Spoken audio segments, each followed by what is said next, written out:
So these are roasted tomatoes and peppers and onions and garlic, and pretty much what I do, you know, that just gives a depth of flavor. So of course. Yeah, we go ahead and put it into Color the food processor. equals flavor We're just gonna use in our cooking. hands here. Oh, That's yeah, how we throw do them it in on there. here. Okay. That's how we roll. Okay, I think this is good.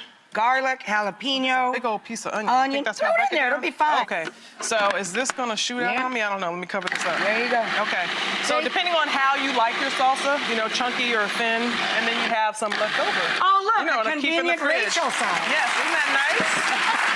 And then I'm gonna add some cilantro at the end. A little cilantro. A little cilantro. And then, You want a little salt in there? yeah, go. A little bit? We know we need some salt to bring out We the need some flavors. salt. Yes, I even add a little lime juice sometimes. Oh, yeah. Yeah. Hey, guys, throw us a lime, will ya? Are you one of those people that when you go over people's house, you help clean up, or do you just eat Oh, and go? yes, I can't handle it.